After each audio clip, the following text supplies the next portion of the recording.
tentando manter a mente ocupada até conseguir que meu pai retornasse para casa, né?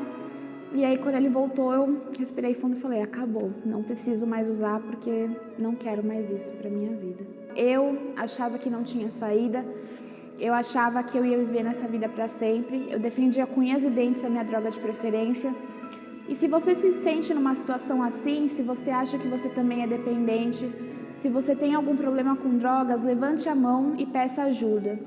Se tem pessoas que nunca vão desistir de você, essas pessoas são seus pais. E pode ter certeza que você, encontrando pessoas como a gente encontra no Amor Exigente ou em outras comunidades que te ajudam a se livrar das drogas, pode ter certeza que você vai ser muito ajudado. E o que eu tenho para falar é que assim como acreditaram em mim um dia, eu também acredito em você. Então peça ajuda porque vale a pena. De prazer com as coisas que normalmente sentia. Saiu a banca da Caixa Econômica Federal e o papai tava bancando. Mas aí eu tenho que te falar uma parada. Novo, aí está Cesgra Rio. Sabe o que tem de legal na Cesgra Rio? Foi ela que fez o concurso do Banco do Brasil. Várias. Então assim, não é novidade, né? Sim. O que acontece? Isso é uma parada importante de mencionar. As substâncias, álcool, nicotina, cannabis e outros tipos de substâncias, elas atuam numa região do cérebro chamada de núcleo acumbente. Nome bonito, né? Pra botar num gato. Núcleo acumbente. E acumbente? Núcleo acumbente, nome do gatinho. Essa região do cérebro é uma região onde tem nela neurônios, que são células do cérebro, que vomitam dela. Esses neurônios saem de uma região chamada de área tegmentar ventral, não precisam saber esses nomes, e vão até esse núcleo accumbens que fica mais ou menos entre essas duas orelhas, bem no meio do cérebro. Entendi. Bem lá na meiuca. Perto da glândula pineal. Mais ou menos perto, mais ou menos perto. E esses neurônios vomitam lá dopamina, noradrenalina e acetilcolina. São neurotransmissores, são substâncias químicas que o nosso cérebro usa para se comunicar. Isso quando você usa droga, é isso? Normalmente já acontece. Ah, tá, entendi. Quando você usa droga, a droga tem capacidade de aumentar artificialmente esses neurotransmissores. Uhum. É como se você pegasse um carro e colocasse nitro nele. Uhum. Já existe gasolina, o carro já anda, mas ali você botou uma coisa artificial, uma coisa de fora. Pode crer. Tá? É importante mencionar pra galera que não é só droga que faz isso. A droga, ela aumenta artificialmente porque você está botando uma coisa exógena, isto é, uma coisa que vem de fora e você bota dentro do seu corpo. Nicotina, maconha, álcool, você está consumindo. Mas esses neurônios, eles conseguem trabalhar de uma forma com muito mais fricção por meio de comportamentos também. Por exemplo, jogos de azar, pornografia, são muito dinheiro, são comportamentos que também aumentam a fricção desse sistema, podendo gerar dependência. A galera tem que começar a manjar que você pode criar vícios comportamentais. Por exemplo, quando você está num jogo de azar, ninguém botou substância na sua cabeça, chegou escondido e pingou no seu ouvido. É só a situação mesmo. É só a situação em si. Uhum. E aí tem pequenas coisas que aumentam isso de um nível que pode não chegar a ser viciante, mas que engaja mais a pessoa. Por exemplo, quando você gamifica alguma coisa, tipo, por exemplo, rede social é gamificada. Tudo, O YouTube, a vida é gamificada, né? Os negócios, a vida é um jogo. É gamificado, você tem os indicadores, aí fica vermelhinho, aí fica Sim. verdinho, e isso, cara, isso aumenta essa produção desses neurotransmissores nessa região, te gerando motivação para você fazer mais. Pode crer. Tem uma pesquisadora norte-americana chamada Nora Volkow. Ela é uma pesquisadora que trabalha muito e trabalhou muito a vida dela com adictos, com pessoas que têm problema com substância. E essa pesquisadora estudou o cérebro dessa galera por meio de ressonância magnética funcional, exames de neuroimagem, e ela queria ver como que funcionavam esses circuitos em pessoas que usam substância. Primeiro ponto, para entender. No nosso cérebro, os nossos neurônios conversam por meio de sinapses. Talvez você já tenha ouvido falar esse termo. Sim. A sinapse ocorre de que forma? Elétricos. Exato. Só que esse choque elétrico, ele é mediado por sinais químicos. Uhum. Então você tem os neurotransmissores, que são químicos, e eles se traduzem em um choque elétrico. Porque tem uma movimentação de íons e esses íons têm cargas. É muito louco. O nosso cérebro, se eu botar um aparelho para medir eletricidade, eu vejo milivolts no seu cérebro. Igual na tomada, só que na tomada é volts. Entendi. Só que é muito menos. Porque tem íons lá e tal. Olha como que funciona uma sinapse básica. Você tem um neurônio pré-sináptico, você tem um neurônio pós-sináptico. Esse neurônio pré, ele vomita neurotransmissores e esses neurotransmissores se ligam em receptores aqui. E aí, uma vez que se ligam nesses receptores, eles abrem os receptores e entra íons. E aí, a transmissão é levada para frente. Quando você usa uma substância, a substância, ela bloqueia a recaptação desse neurotransmissor para dentro desse neurônio. Então, o neurotransmissor faz o que ele tem que fazer e ele volta por uma portinha aqui para dentro para ser liberado de novo depois. Só que a substância bloqueia essa portinha. Aí o neurotransmissor fica mais tempo aqui. E se ele fica mais tempo aqui, ele fica mais tempo agindo. O que a Nora Volkow mostrou, cara? A Nora Volkow mostrou que quando você pega uma pessoa que tem uso de substância de forma agressiva... Eu não tô falando isso porque eu tô aqui com você, tá? Eu tô falando porque é uma parada... Só pra você é algo ter noção. Que faz parte da minha vida. E às vezes a galera também é que merda eu me meti de usar Você tem um tanta público droga. muito adolescente? Não, tal? não. É uma galera... A minha faixa etária de mais audiência é dos... acho que é 24 a 35 anos. Legal, maneiro. Mais ou menos a minha idade, tenho 28. Então, assim... O que a Nora Volkow mostrou? É um estudo publicado numa revista chamada PNAS, uma das melhores dos Estados Unidos. Ela mostrou que quando você deixa muito neurotransmissor aqui, muito tempo aqui devido ao uso de substância ou algum comportamento, esses receptores que ficavam aqui, eles começam a ser internalizados. Eles criam um processo de resistência. Então, o que acontece? Se antes tinha 1, 2, 3, 4 receptores no neurônio pós-sináptico, número arbitrário, né? 4 receptores aqui, 2 entram para dentro, porque você está bombardeando muito ali com substância, que eles... Isso aqui não tá natural. Tá demais, eu vou descer. Senão o cara vai ficar doidão o dia inteiro. E aí o que acontece? Sobram 2. Só que quando sobram 2, para passar essa informação na mesma intensidade... Essa informação, eu digo, pode ser o barato, pode ser o hype, pode ser... o sentimento de bem-estar. O sentimento de bem-estar. Você vai precisar do quê? De uma dose maior. Então o seu cérebro vai falar, cara, manda mais porque tá pouco, porque você tem menos neurotransmissor. Sim. Esse é um dos mecanismos neurobiológicos que explica a tolerância. Faz por isso que sentido. você tem que cada vez Faz mais. sentido, E tem um outro ponto, cara. Muito bem, pessoal. Boa noite para todos vocês. Está todo mundo me ouvindo bem? Beleza? Está me ouvindo bem? Me vendo bem? Beleza? Muito bom. Muito bom estar aqui com vocês. Que bom que a gente já tem uma galera aqui. A Raíza, a Kátia, a Simone, a Miriam, Eliciene, a Rosângela. Estou vendo aqui a Damares. Boa noite, Damares. Seja muito bem-vinda. O pessoal vai te recepcionar muito bem aí, a galera aqui é top. Tem uma turma que está meio afugentada aí, mas você vai ver que nas sessões eles vão chegando, no grupo também, você vai ver que o pessoal aqui é muito legal, muito acolhedor. Mariana Gonçalves, boa noite, Mariana, tudo bem? Seja bem-vinda, fica à vontade. Nós vamos nos aquecendo, daqui a pouco vocês vão ver o pessoal participando, uma maravilha, né? Estou citando aqui os de casa e vocês sejam bem-vindas também, a Patrícia Finamore, né, Patrícia, tudo bem? A Neiva, eu estou citando o pessoal que está com a câmera ligada, mas tem a Valdirene também, o Carlos, a Cristiane, faz um tempão que eu não vejo a Cristiane aqui com a câmera ligada, mas espero que esteja bem aí, seja lá o que esteja fazendo, está ouvindo, às vezes está treinando, está cuidando de casa. A Renilda, tudo bem? Renilda está com a câmera desligada, a Alice. A Cleo, tudo bem, Cleo? Boa noite, seja bem-vinda, um tempo que não nos falamos, muito bom te ver por aqui. Bom, gente, e é óbvio que já vou aqui apresentar para vocês a Daniele.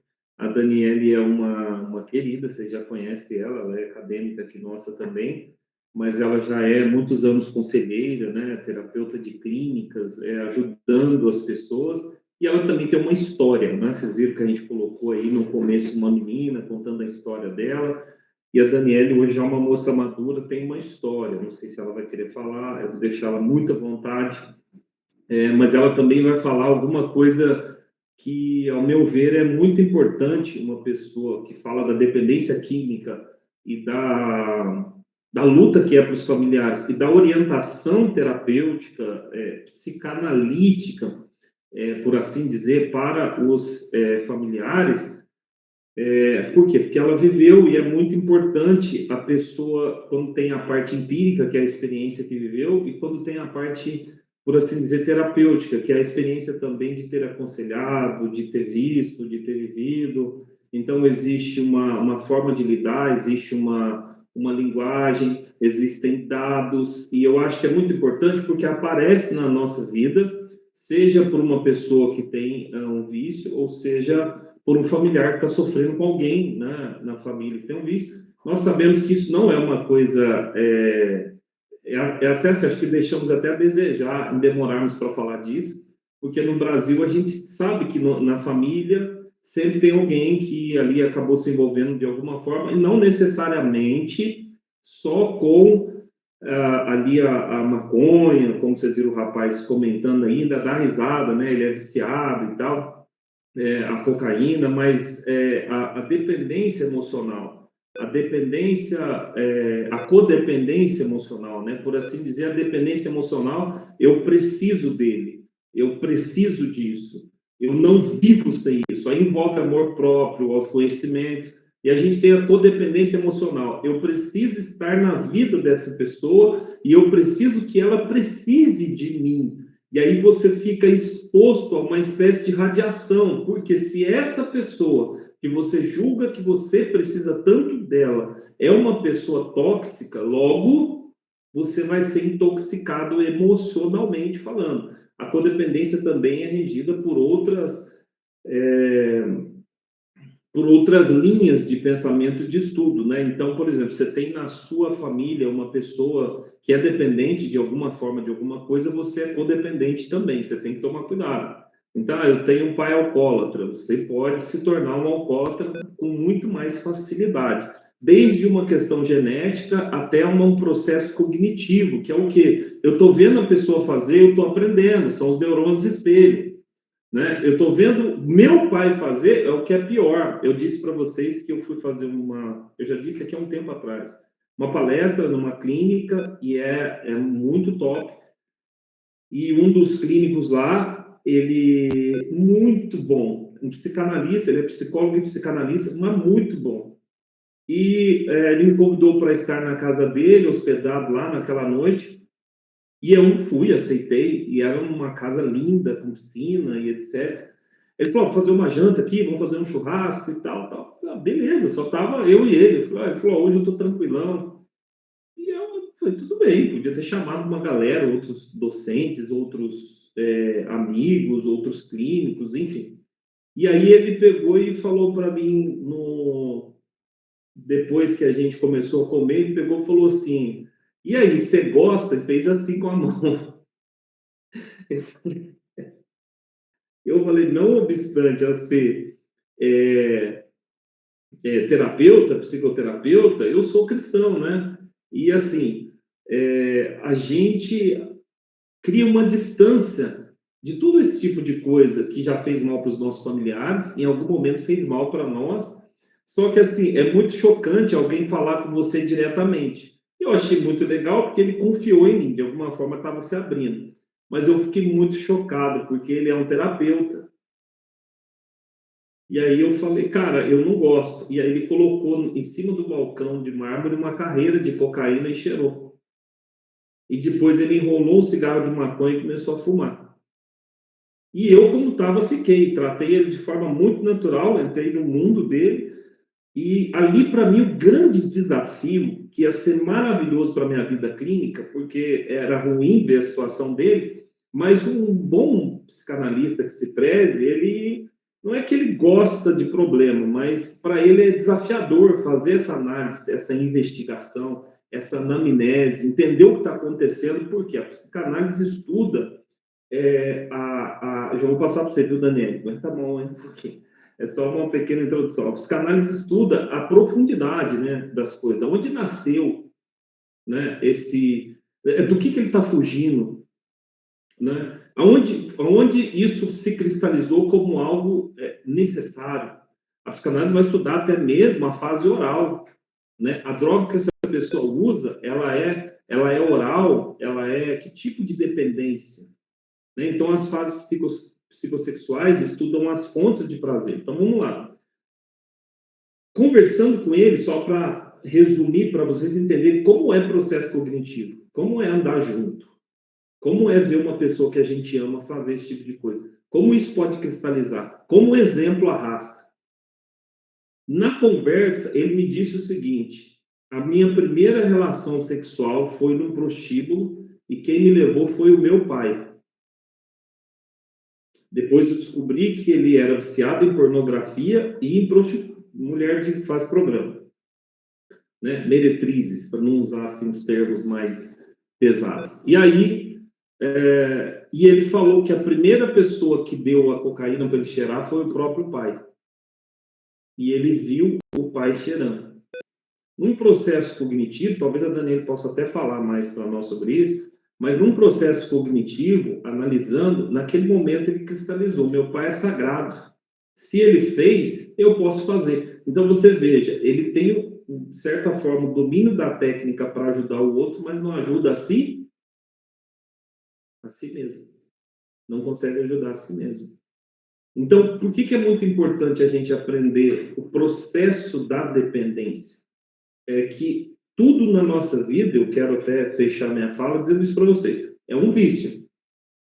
Você vai para a academia todo dia, é um vício. Fazer o mesmo exercício todo dia, repetidamente, é um vício. Que, a priori, não dá prazer, depois te dá muito prazer.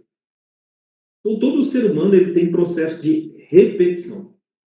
E aquilo que se repete, vocês viram ele falando de forma neurocientífica, eu gosto muito, ele estava explicando uma forma neuroassociativa do processo sináptico, né? Da sinapse, o processo pós-sináptico e os neurotransmissores ou receptores de dopamina, né? De serotonina.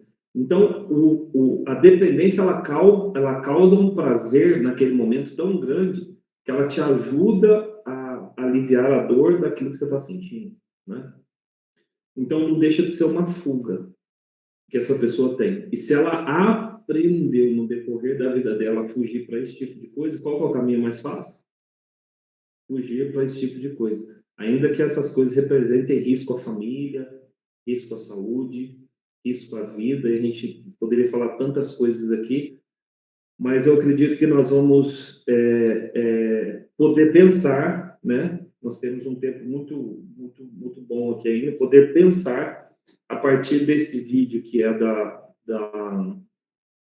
Daniele, ela é uma sugestão dela, para nós começarmos a pensar nesse aspecto e a gente começar essa sessão que vai ser muito boa. Vocês vão ouvir muita coisa. A Daniele, ela verbaliza muito bem, eu sei que vai valer a pena. Então, você pega aí seu papel e caneta, que vai ser importante você entender um pouco sobre isso, porque amanhã depois vai chegar aí um familiar, uma pessoa que não necessariamente é só dependente químico, mas ele é dependente emocional, é dependente do álcool, e aí você consegue ajudar essa pessoa a entender que ela pode viver sem essa química, essa pessoa, esse álcool. Beleza, gente? Então, eu vou colocar aqui para vocês, e aí depois a gente já vai ouvir a Daniele.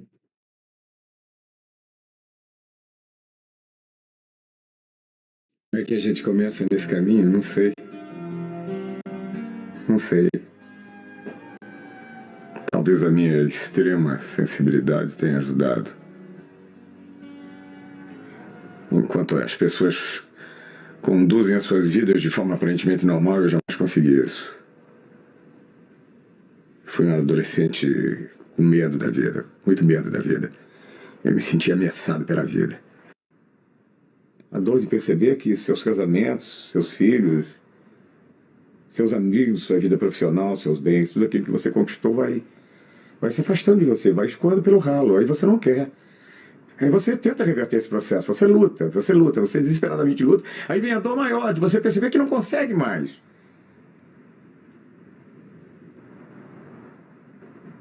Você perdeu o domínio. Eu ansiei por esse momento.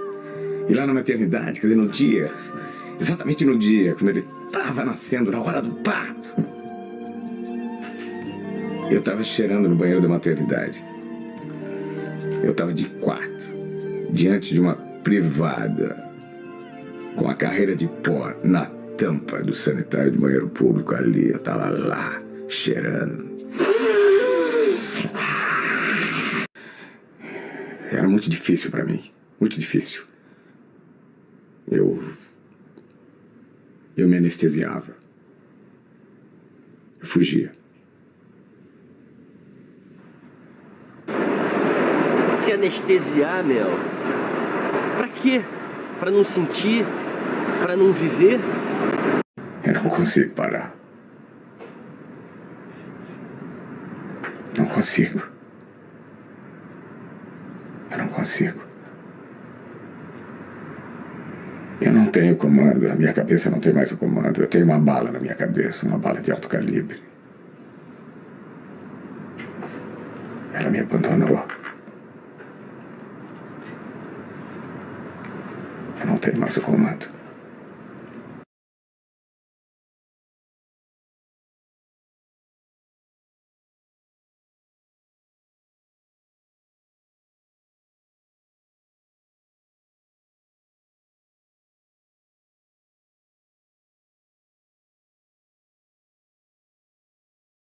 Estava desligado meu microfone. Boa noite, Daniel. E que você já ligou seu microfone aí, fica à vontade. Boa noite, professor. Boa noite, todo mundo. Bom, o professor falou que eu falo bem, eu já fiquei nervosa só com a fala dele, mas vou dar o meu melhor. Bom, a pergunta que eu me fiz quando eu resolvi estudar, né? Quando eu resolvi ajudar pessoas. Mas, no final, eu vou falar um pouco da minha história. E, a princípio, não foi uma escolha, as coisas foram acontecendo. Acho que muito da vontade de Deus e as coisas foram se encaminhando. Mas eu me perguntava, né? Por que me especializar em dependência química? Por que eu preciso entender de dependência química? Eu posso dizer para vocês que é uma doença estigmatizada e não há, até hoje, um protocolo exato de tratamento. Eu pedi para o professor, coloque aquele primeiro slide que tem alguns dados sobre, assim, por favor, eu até esqueci. São cerca de 30 milhões de pessoas no mundo sofrendo de algum transtorno relacionado ao uso ou ao abuso de substâncias, fora as pessoas ao entorno do dependente que acabam por adoecer também. Como vocês podem ver, o número no Brasil também é absurdo, são milhões de pessoas, né?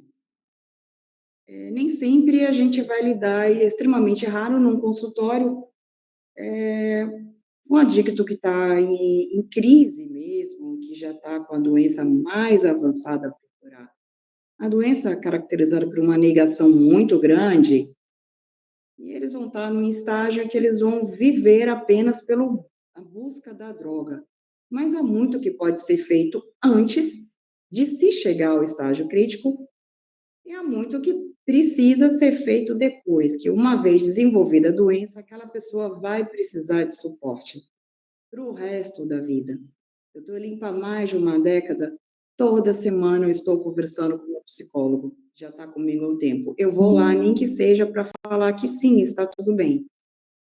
E para se ele perceber alguma coisa em mim e falar, olha, Dani, presta atenção em tal coisa, né? E, bom, a primeira coisa que acho que como psicanalistas nós temos que pensar, né? Até hoje, assim, não existe uma causa. A ciência não chegou numa causa para falar isso causa dependência química.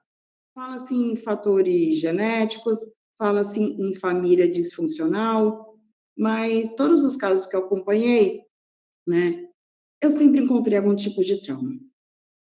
Algo na formação psíquica daquela pessoa, algo aconteceu com ela. Ela vai ter dores que ela não sabe te relatar, né? E pense em alguém traumatizado, alguém com uma dor, né?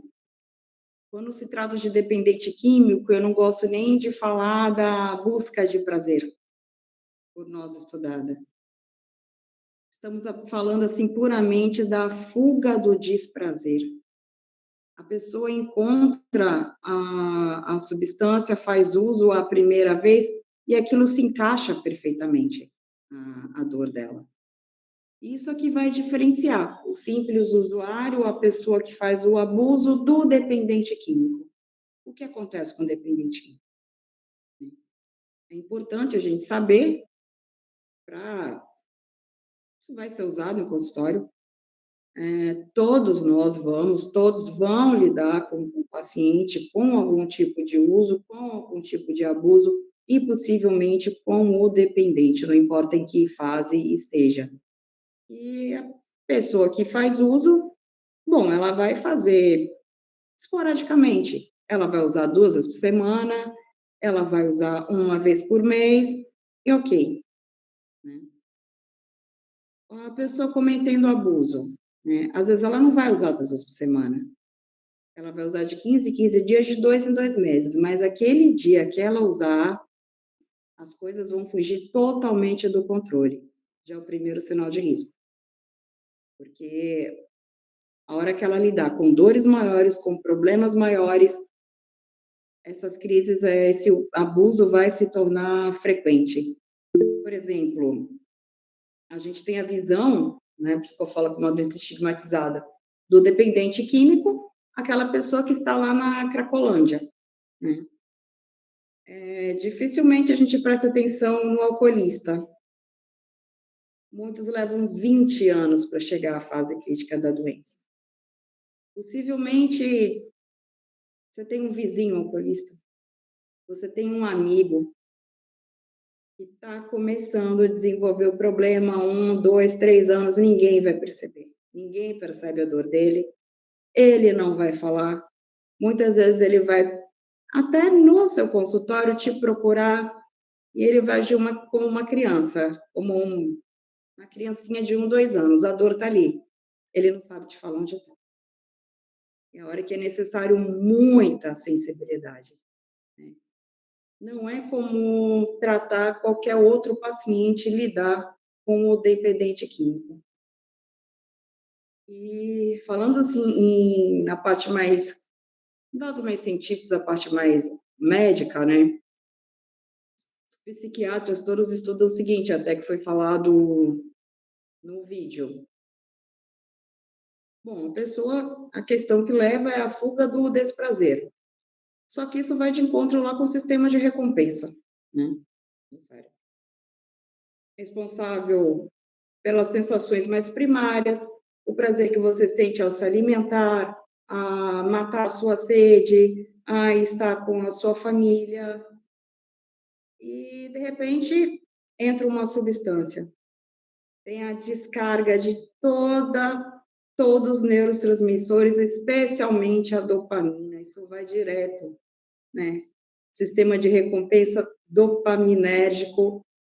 E se era gostoso você comer um churrasco com a sua família, você experimentou algo, assim, com uma potência que não tem como mensurar. Aquilo ali já perdeu a graça. Simples prazeres vão perdendo a graça. E a busca se torna constante por mais prazer, mais prazer, mais prazer. Especialmente isso acontece com a cocaína e com o crack, né?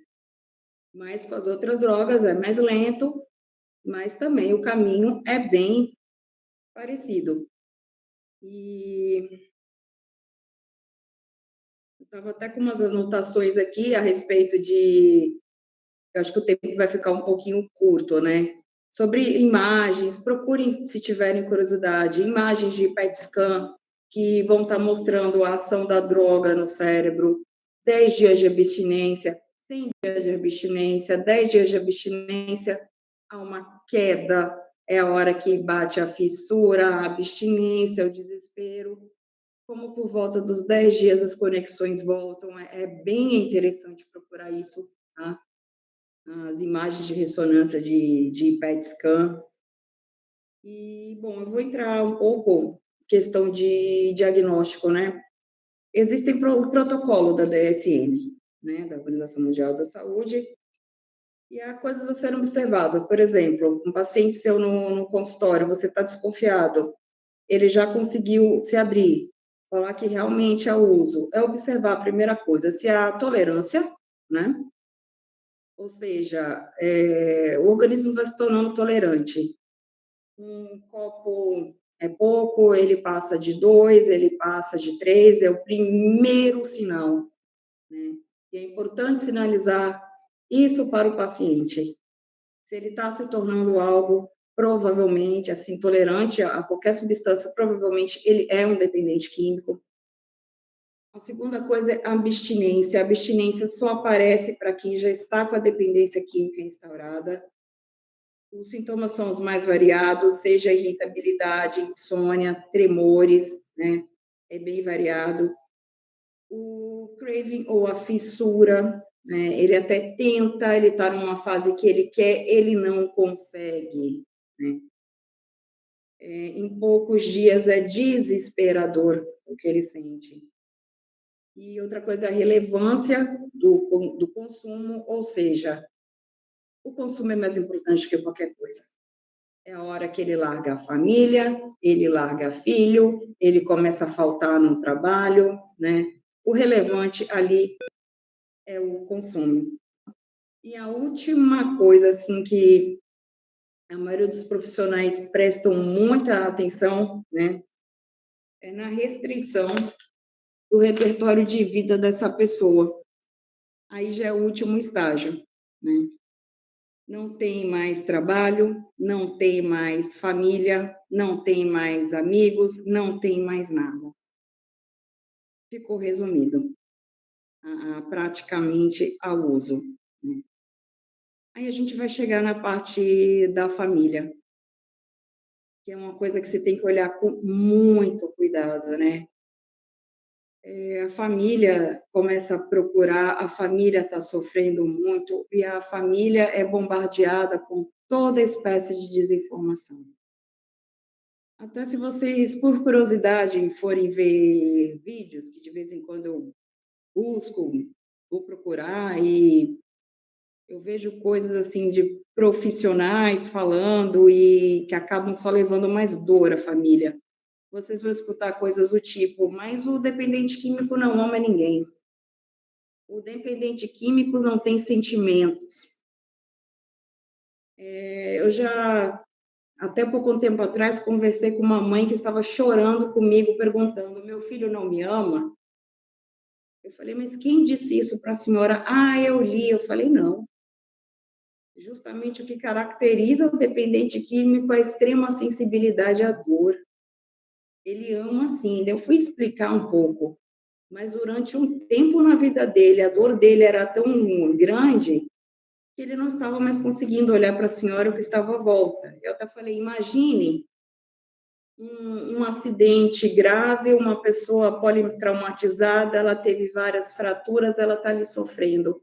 Ela não vai conseguir olhar se tem alguém do lado machucado. É a dor dela. Então, eu acho que a forma mais simples de explicar, quando eu escuto frases do tipo, mas o dependente químico não sente, ele não se importa em estar à volta. Sim, ele se importa. Naquele momento, ele está muito machucado. Ele não enxerga, ele não vai enxergar que ele está machucando todo mundo à volta dele. Ele acaba, sim, por adoecer as pessoas que convivem com maior proximidade, né? Há 3 coisas que a gente precisa pensar, né, ao lidar com o codependente, com o familiar, né? Bom, o familiar precisa de acolhimento, né? Ele está sofrendo.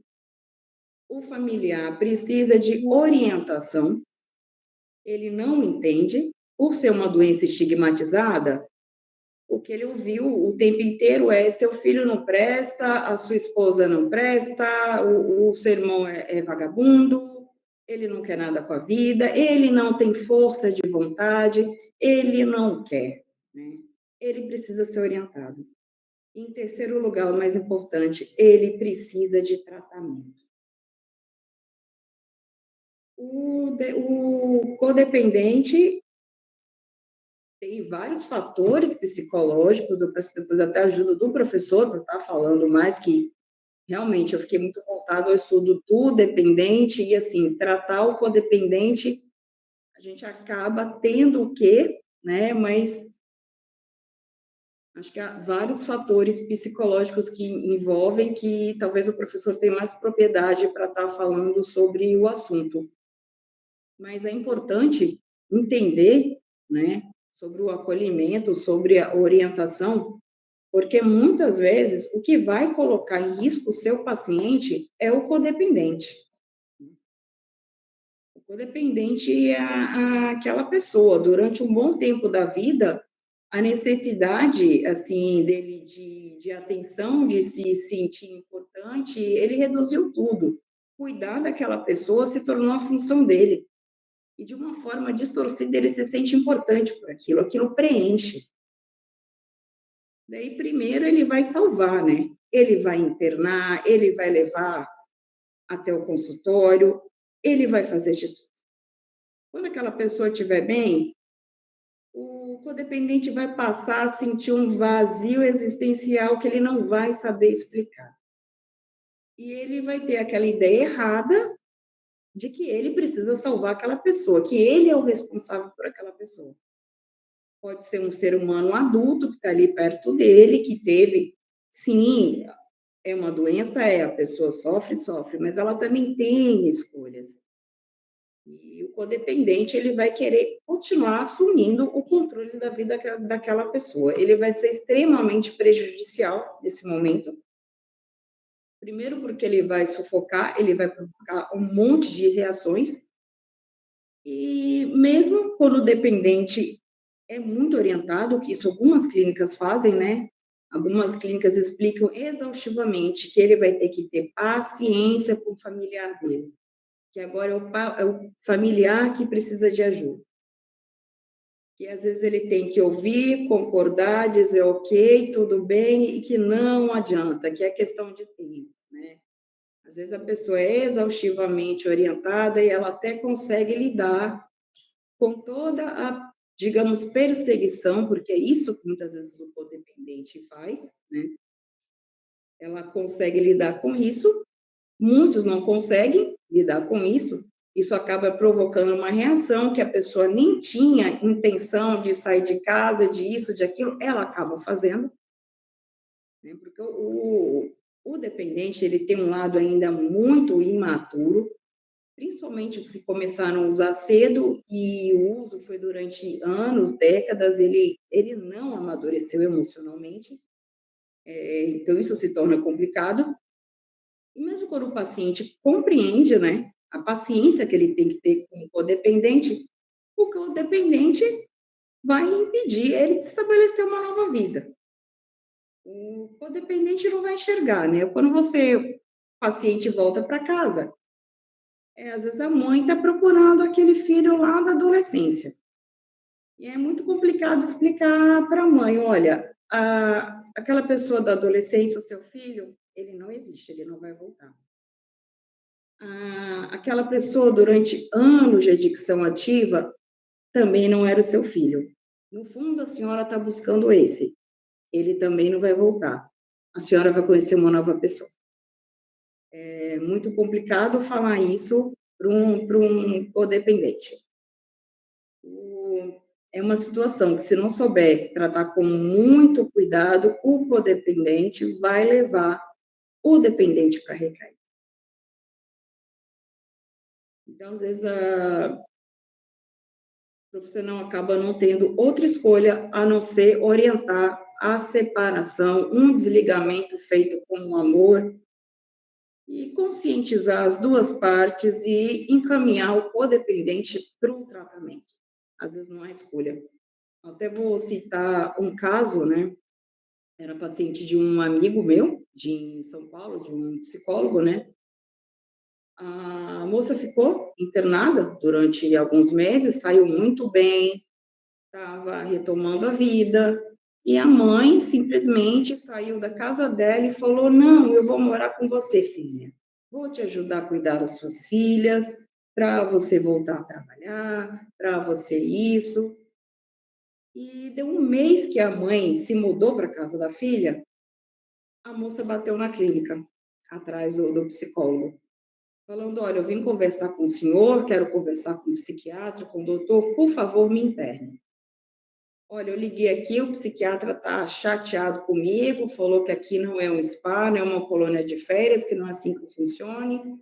Então, eu explica para ele que é o seguinte, eu devo estar, sei lá, com uma crise totalmente com mania persecutória, ou realmente a minha mãe está me dopando e ela vai acabar me matando. Aí todo mundo ficou meio chocado com a história dela e foram checar.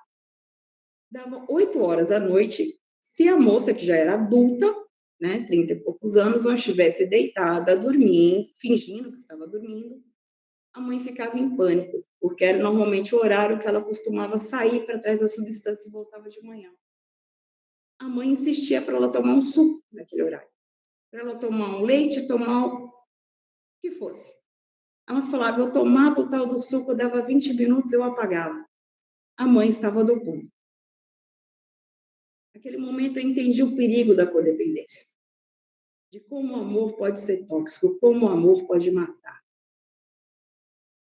Pelo menos na visão distorcida do codependente, aquilo era amor. Ela estava dando doses altas de clonazepam, até de Neosine misturado. Neosine, potencialmente perigoso, pode fazer uma crise hipotensiva, poderia ter levado a moça a óbito, dormindo em casa.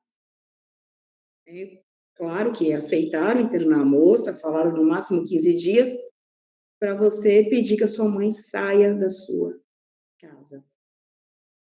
Às vezes eu gosto de citar exemplos para a gente entender a importância, que às vezes a gente fica com a visão do codependente, aquele que vai perseguir, aquele que vai ligar, aquele que vai no nosso consultório chorar e falar, mas como é ingrato, ou aquele que vai referir o vazio, tipo, e agora? A pessoa está bem, mas se é uma doença complicada, se ela não for tratada, tá? Muitas pessoas não gostam, muitos profissionais não gostam que chamem de doença, mas eu não consigo ver de outra forma, depois que eu conheci essa história. Sim, é um estado psicológico que foi induzido por algo, mas é igualmente sério. E não sei como é que está o tempo, cadê o professor para me dar uma ajuda? Pode continuar. Professor, coloca aquele último slide. Se tiver coisa para falar, pode continuar. Eu pedi para colocar o último slide, que se eu começo a falar também eu vou me perdendo. Claro. Eu nem vi se foi colocado. Você está vendo ele aí?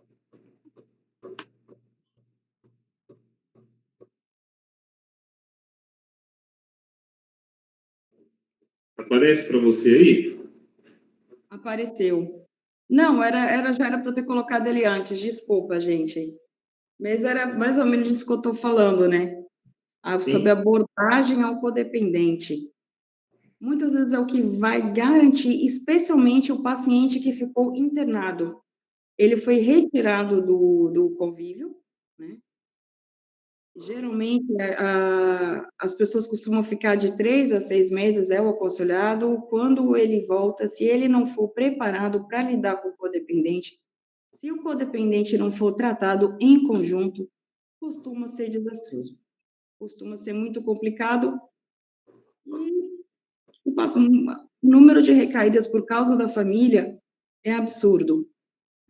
E tem que ter muita sensibilidade com o familiar, assim, tratando as pessoas, muitas vezes familiares me procuram, geralmente dizendo que eu preciso falar dele agora que ele está aqui em casa, ele está com os comportamentos estranhos, e quando você vai ver, a pessoa ficou 1 hora falando dela, falando das dores dela, das feridas dela. Claro que muitas vezes a pessoa vai referir o que ela passou durante o uso do seu familiar. E, claro, o dependente químico, ele ameaça não só a saúde psíquica, emocional, né, dos seus familiares, muitas vezes ele ameaça a integridade física. Ele É muito comum dívidas com traficantes. É a hora que ele não tem mais crédito, ele vai falar onde ele mora, ele vai contar o que ele tem, ele vai roubar a própria família. Isso nos últimos estágios, a pessoa ela está usando, ela não está se importando com o bem-estar físico, com o bem-estar psíquico dela, ela já não consegue enxergar. Então, sim, ela vai deixar muitas marcas e a gente não pode cometer o erro que eu já vi, né? Profissionais terem tanto cuidado com o dependente químico que na hora que o dependente volta para casa e começa a referir que está sendo perseguido, isso, aquilo, a contra-transferência gritar e você falar, nossa, está atrapalhando meu paciente, está estragando o meu trabalho. Não, tem que lembrar que aquelas pessoas sofreram muito, elas estão machucadas.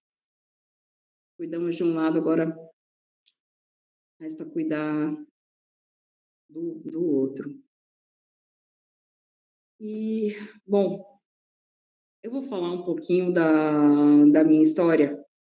E eu gosto de falar para citar de exemplo o que é possível. Como eu falei lá no comecinho, é uma doença estigmatizada. Não é visto como doença pela maioria das pessoas na sociedade. Ou quando se é entendido como doença, se olha como uma causa perdida.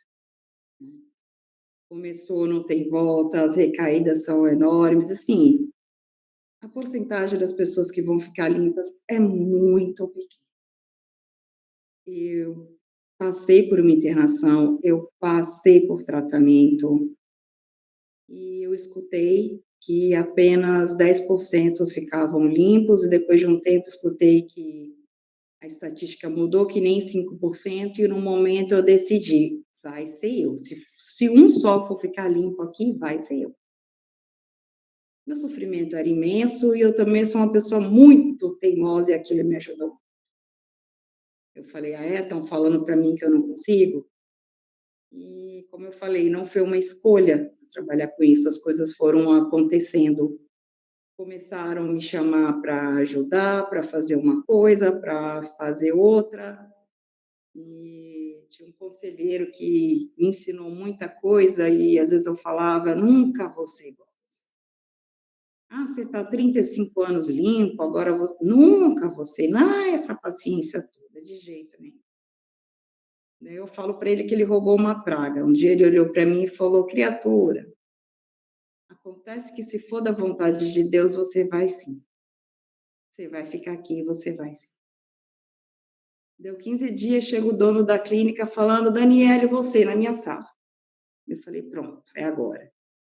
Ele, quando é que a senhora ia me contar que a senhora fez 4 anos de psicologia? Eu falei, eu nunca. Ele falou, você não se formou, mas você podia estar ajudando a gente. Eu falei, não tem interesse. Ele falou, sente saudade do filho, né? Sente isso. Eu falei, sinto. Ele falou, vem para minha equipe, o celular está aqui para você. Eu falei, isso é chantagem. Ele falou que seja. Ali eu comecei e as coisas foram indo. E, de certa forma, foi uma das coisas também que salvou a minha vida. A minha história não foi fácil, né? Quando eu falo, tenho muito carinho, tenho muito cuidado, investigue. Quando desconfiarem que possivelmente um paciente seu ou está abusando de substância, ou se ele já desenvolveu, investigue. Mesmo que ele negue, chequem todas as possibilidades, colham dados, olham. É uma pessoa que está em muito sofrimento. Porque eu não falava da minha história, sabe? Muitos até hoje acham que o que aconteceu comigo foi, por exemplo, graças ao que aconteceu com os meus pais. Eu, assim, aos 27 anos, eu perdi meu pai assassinado. Aos 29 anos, eu perdi minha mãe também assassinada. Sendo que 3 meses antes, meu filho havia nascido prematuro, quase perdi meu filho, porque naquele momento eu falei, Deus, não, ele vai ficar. E só que, assim, as dores vinham de muito antes. Eu tinha passado por tragédias na adolescência, eu sofri um abuso, eu fui sufocando todas aquelas dores. E num dado momento, assim, eu lutei muito para salvar o meu filho, né? Eu lutei muito para salvar o meu filho, nasceu prematuro, ficou 2 meses na UTI. A hora que eu vi que estava tudo bem, que ele não precisava mais de mim, que senti pena de mim, meus pais não iam voltar, isso e aquilo, eu comecei a abusar de opioides, né? Eu sofri um acidente aos 17 anos, eu realmente tive uma história de vida difícil, sofria de dores crônicas e tinha acesso fácil a opioides. Eventualmente, em crises de dores, eu tomava metadona e quando, assim, as minhas dores emocionais ficaram maiores, o que era um uso de um analgésico uma vez por semana, uma vez por mês, se tornou diário, um comprimido virou uma caixa, que virou 3, eu falsifiquei receita, eu respondi a processo por falsificar receita, eu fui acusada por uma receita falsa de ter exercido medicina ilegalmente, eu levei anos para provar que aquilo não era verdade. Graças ao bom Deus, provei, fui absolvida daquilo, mas aquilo me levou para o caminho da recuperação, de eu olhar e falar: "Nossa, a que ponto que eu cheguei? Não, isso comigo não". E eu moro numa cidade pequena, houve uma época da minha vida que eu nem queria voltar para cá, que eu andava na rua, era ou a moça dos pais assassinados, depois eu era a louca da metadona. Mais de uma década depois, hoje eu sou a pessoa que, se tiver um problema no prédio, os vizinhos vão bater na minha porta. Hoje eu sou a pessoa que alguém vai procurar e falar: "Olha meu filho aqui para mim".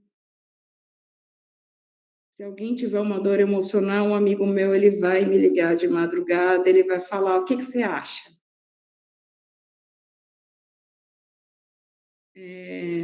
Vai começar a loucura de política em cidade de interior. Essa semana eu recebi 2 pessoas, né, 2 ligações de pessoa perguntando: "Se eu me candidatar, eu tenho seu apoio? Por favor". Eu não vou dizer que eu não senti orgulho, eu falei: "Nossa, falavam mal de mim porque eu era louca, agora querem meu apoio". Eu consegui. Eu não vou esconder a minha história, me envergonhar da minha história, porque eu vou falar para o meu paciente: "Você consegue".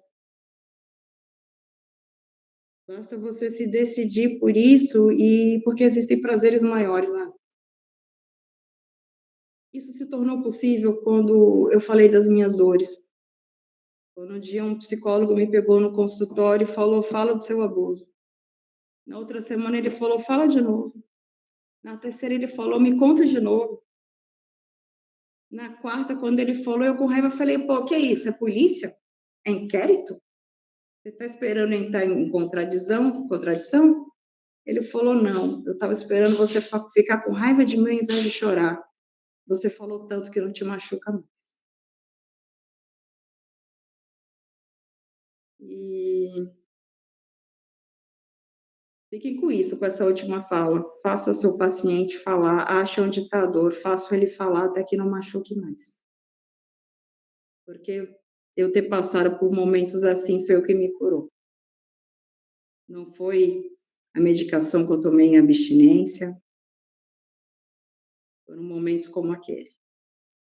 Foram momentos que espiritualidade, eu não prego religião, mas espiritualidade faz diferença, seja qualquer que seja o poder que você tiver.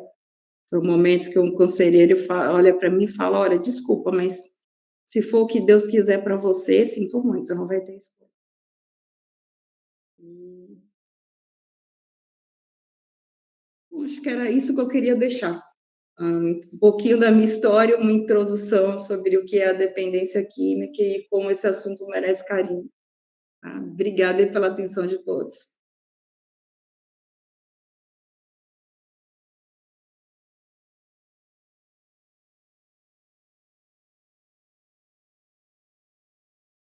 Muito bem, Daniele. Muito obrigado, viu? É um prazer poder te ouvir aqui. Você falou coisas muito substanciais e das mais importantes é a sua vida, né? Há um grande escritor que diz que nossas palavras são necessárias quando a nossa vida não fala, né? E é legal te ouvir porque a tua vida fala muito acerca, é a tua experiência, né? E com certeza pode ajudar muitas pessoas e a gente vai ter outras oportunidades, estamos com ideias aí. A gente tem um tempinho aqui, eu queria que você elaborasse sua pergunta, sua dúvida. De repente a Daniela pode responder, de repente eu posso ajudar de alguma forma.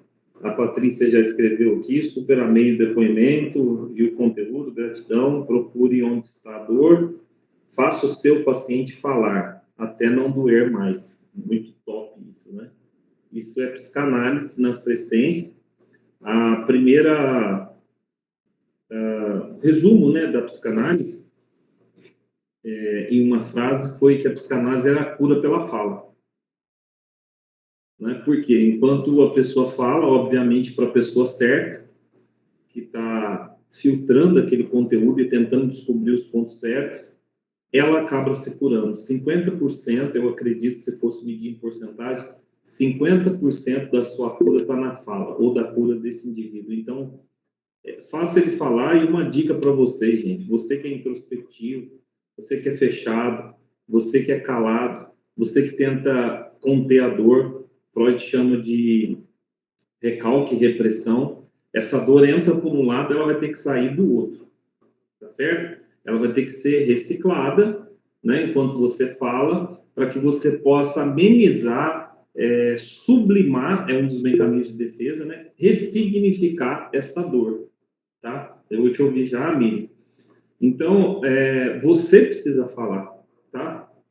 Quando você começar a sentir muita dor emocional, você precisa falar. Você precisa falar.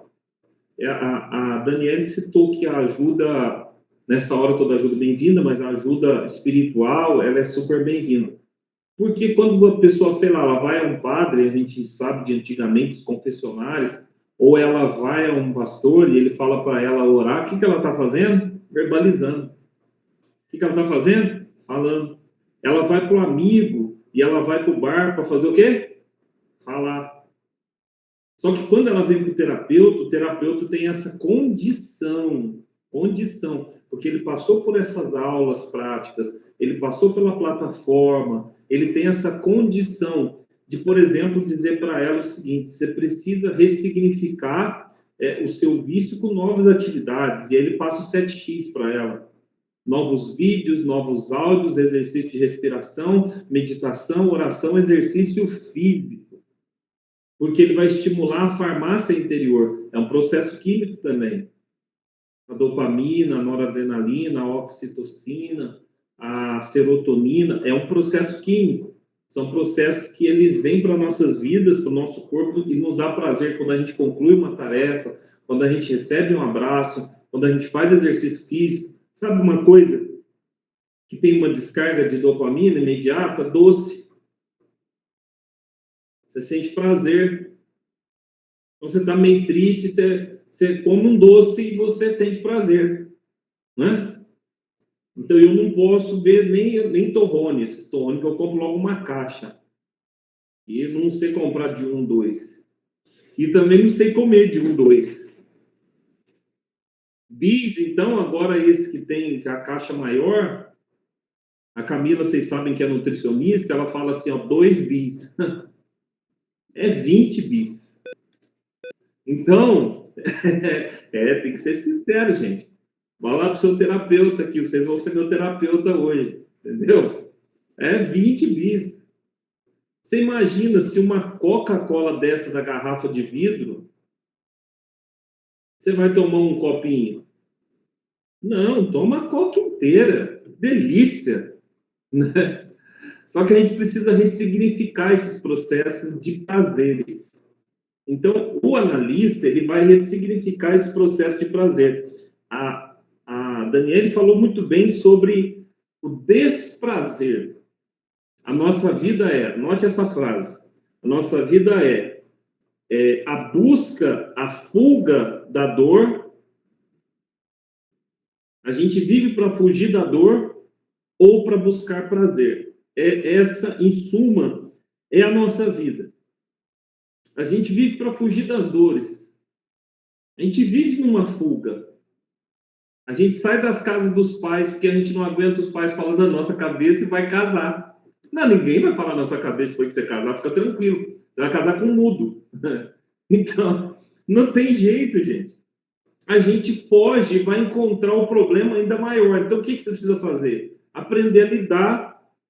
E aí, enquanto a Daniele falava sobre essas dores e a forma trágica que ela perdeu os pais e as fugas da vida dela e o encontro dela com as verdades que ela acredita e depois a formação de toda essa estrutura que ela tem de ficar muitos anos, como esse termo que eles usam, limpa, e ainda poder levar isso para as pessoas. E ela falou coisas muito pontuais, muito fortes, no tocante à família.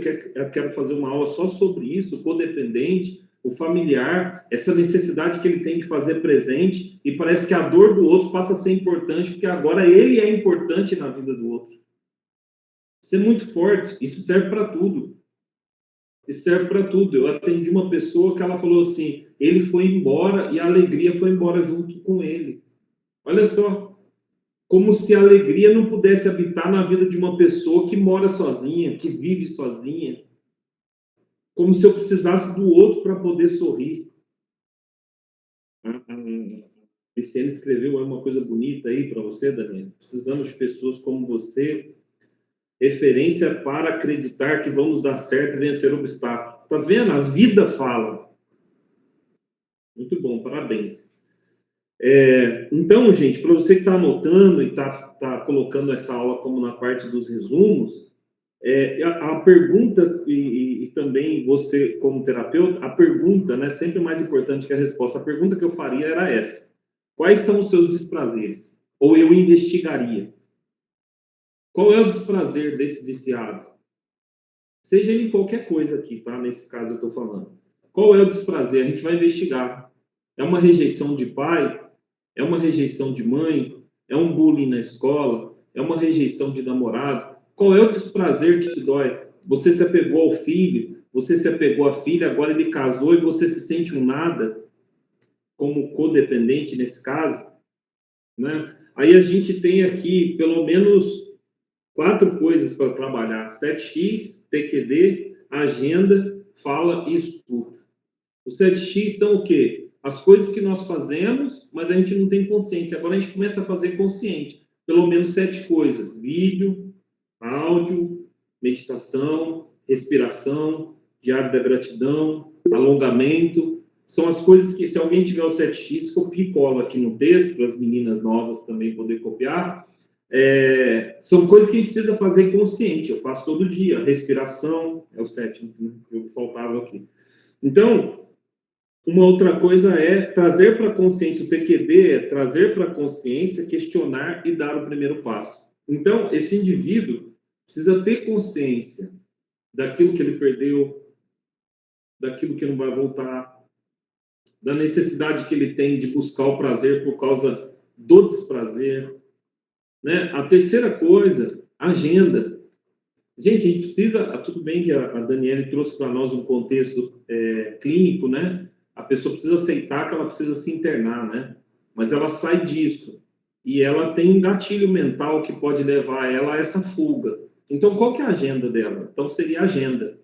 A terceira coisa seria a agenda. Qual que é a agenda dessa pessoa? O que você faz quando você acorda? Como hábito? Eu, por exemplo, eu tento não pôr os pés no chão. Eu tento sair da cama de joelhos. Tento sair da cama de joelhos. Dobrar o joelho, Deus, muito obrigado, porque eu acordei mais um dia. Sabe? Tira, assim, os empecilhos que eu não vejo no meu caminho. Vocês já viram alguns vídeos de acidentes que o cara se livrou por pouco? Era a mão de Deus. Você já viveu alguma coisa, ou está vivendo, que você está sobrevivendo, você fala, se não fosse Deus, Eu não estaria aqui. Aí alguém vai dizer assim, mas é aula de religião, né? Aqui é a aula de espiritualidade, é uma igreja. Então, isso aqui é uma coisa que precisa ser definida também, né? A gente enfrenta alguns problemas sobre isso. Por quê? As pessoas, elas vivem a vida como se elas fossem só definidas. Obrigado, Priscila. Como se elas fossem só definidas por corpo e alma, certo, gente? Mas quem vive com corpo e alma é bicho. Tem vontade de comer, come. Tem vontade de beber, bebe. Tem vontade de cruzar, cruza. E não mede as consequências. Tem vontade de atacar, ataca. Ele não... Bicho, você já viu? Você conhece algum cachorro que fez um celular? Conhece algum papagaio que aprendeu a fazer tricô? Conhece alguma vaquinha que aprendeu a falar? A gente já viu algum macaco virando professor? Não tem jeito, gente. Isso é coisa de ser humano. Tem corpo, alma e espírito. Capacidade de construir, de criar, de discernir, que tem faculdades mentais. Então, qual que é o problema das pessoas? Elas acham que elas só têm que trabalhar corpo e alma, mas ela precisa trabalhar o espírito também. Então, às vezes ela está até alinhada com a agenda, às vezes ela está até alinhada emocionalmente, mas ela sente um peso espiritual. Meu filho, eu não sei se você acredita, mas a inveja existe, sim ou não? Existe. E aonde a inveja, há todo tipo de coisa ruim.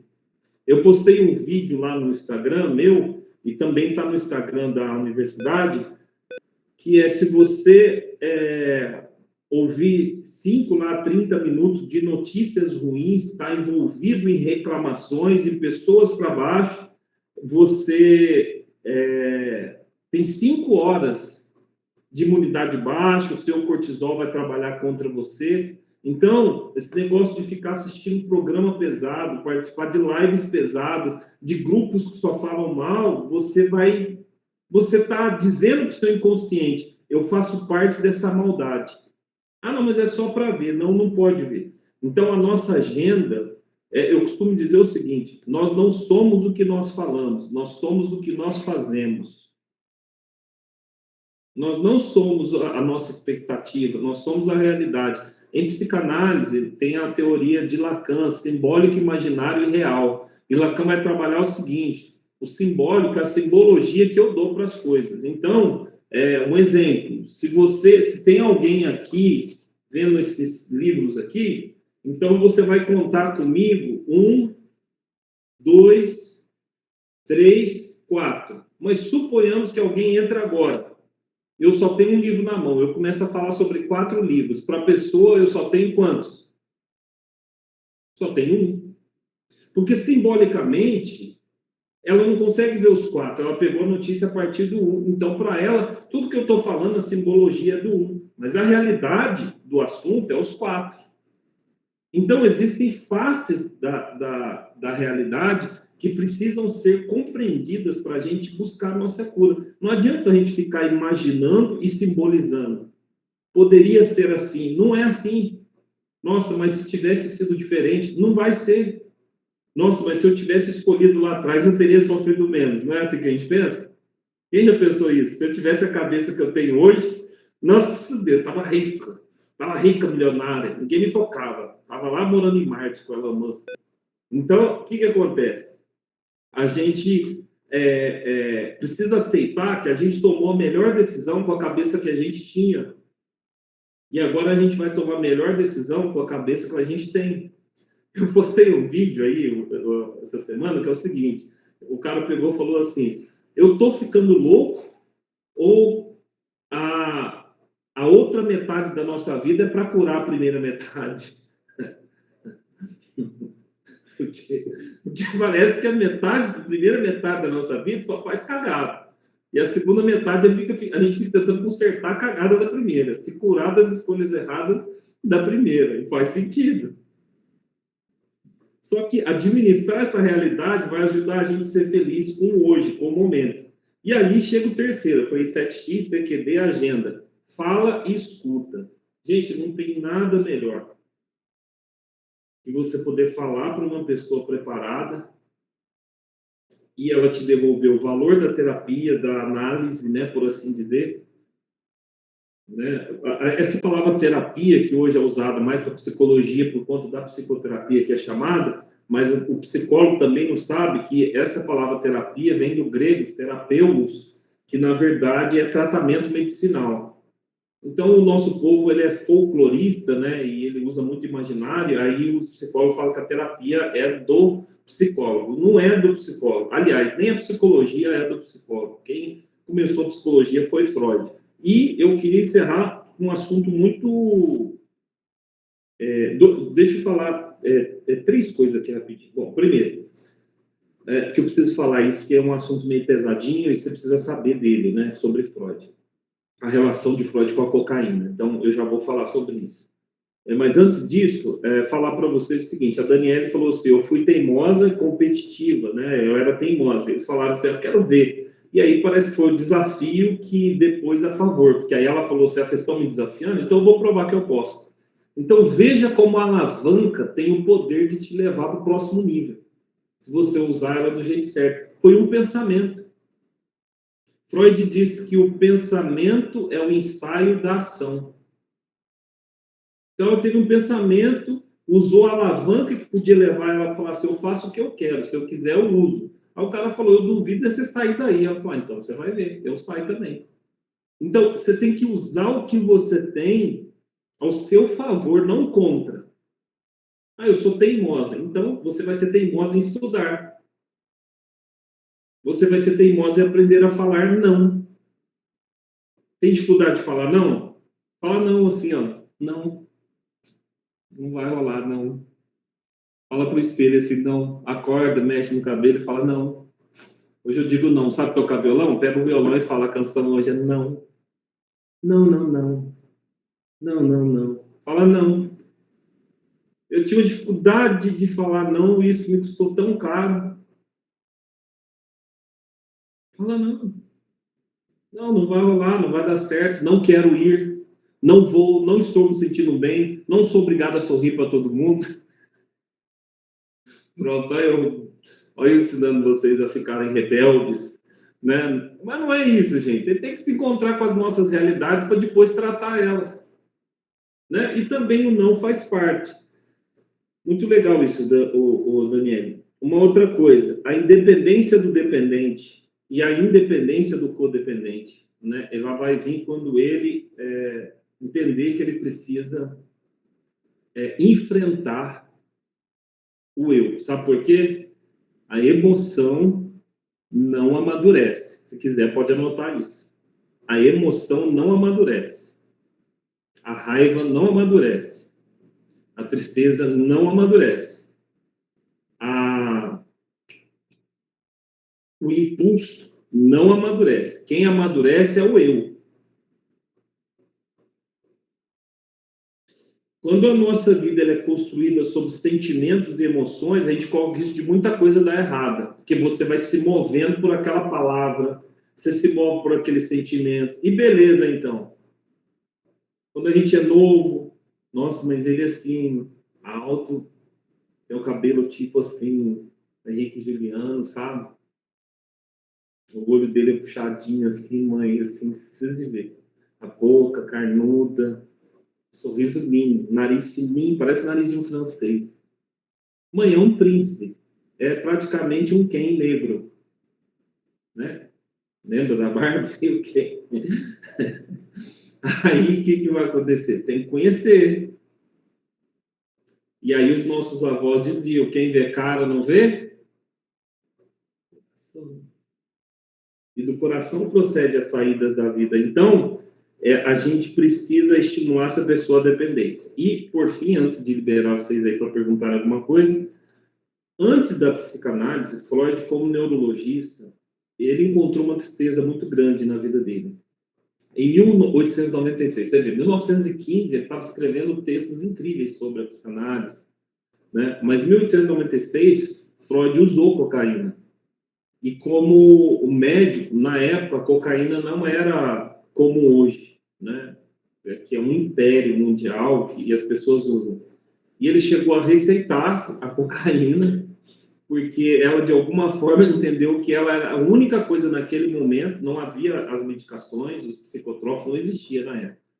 né? Tanto que, um pouquinho antes de Freud, pessoas que tinham essa paranoia que Freud tratava, doenças psicossomáticas, eram consideradas pessoas amaldiçoadas pela igreja, inclusive a igreja católica. Muitas pessoas foram queimadas vivas, porque não havia tratamento, né? E aí acharam a folhinha da coca lá, e aí diz que ela amenizava esses impulsos sexuais que não havia medicamento para se controlar. Como Freud chegou a usar, né?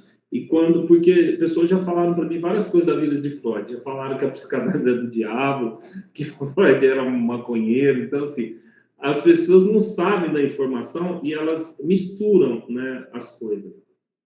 Mas exatamente por conta da psicanálise, Freud conseguiu parar de usar e nunca mais indicou a cocaína. Ele chega e entra na hipnose e depois entra na associação livre, que é o que a gente usa até hoje. Associação livre de ideias. Essa é a técnica, esse é o método da psicanálise, AL, associação livre, né? A gente fala associação livre de ideias, que é o quê? A pessoa fala do que ela quer e você investiga o que ela talvez não quer. Tá? Vou repetir. A pessoa fala o que ela quer e você investiga o que ela não quer. Porque no mecanismo de defesa tem uma negação. E eu vou explicar. Por exemplo, a pessoa fala que perdoou. Será que perdoou? Então, a gente vai estudar isso. A pessoa diz assim, você fala, você está bem? Ela fala assim, eu estou bem. Estou bem. Sabe, no fundo eu estou bem. Aí começa a chorar. Será que está bem? Então, a psicanálise ela vai investigar essa retroalimentação, essa relação com o passado, né? A arte de ouvir o que a pessoa não falou. Muito bem, Priscila. Os pontos cegos. Ela não quer falar sobre o assunto.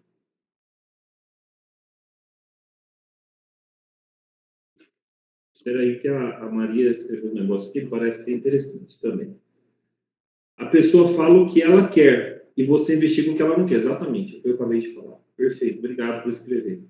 Então, gente, nesse caminhar que a Daniele trouxe para nós aí brilhantemente, eu achei muito importante o que ela falou sobre a codependência, a questão dos familiares, ele entender que ele precisa sair de cena, né? Em toda essa questão, eu estou abrindo para vocês um pouquinho da psicanálise, como a psicanálise enxerga o vício. A psicanálise enxerga o vício dessa forma: conter a angústia, buscar o prazer e fugir do desprazer. Então, eu já disse para vocês que a gente entende o ser humano como o ser humano, hoje em dia, ele é avaliado como uma pessoa em crise. Né? A pessoa é expulsa da barriga da mãe, depois ele tem a primeira mutilação, corta o cordão umbilical, depois ele passa a mamar no peito. Quando ele acha que o peito substituiu o cordão umbilical, a mãe fica grávida de novo, e aí ele perde o peito para o irmão, e aí ele se sente rejeitado.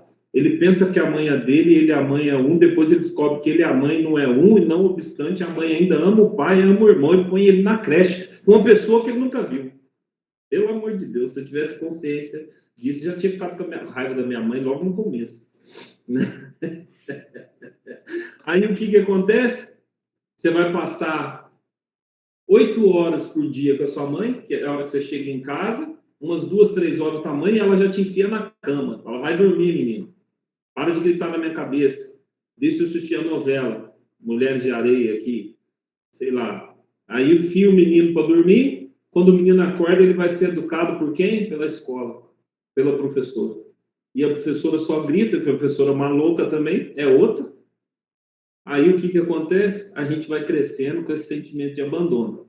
Mas aí é que está o segredo. Quando você ressignifica isso, você vai descobrir que você não cresceu sendo expulso para fora para ser abandonado. Você vai sendo expulso para o mundo para ficar independente.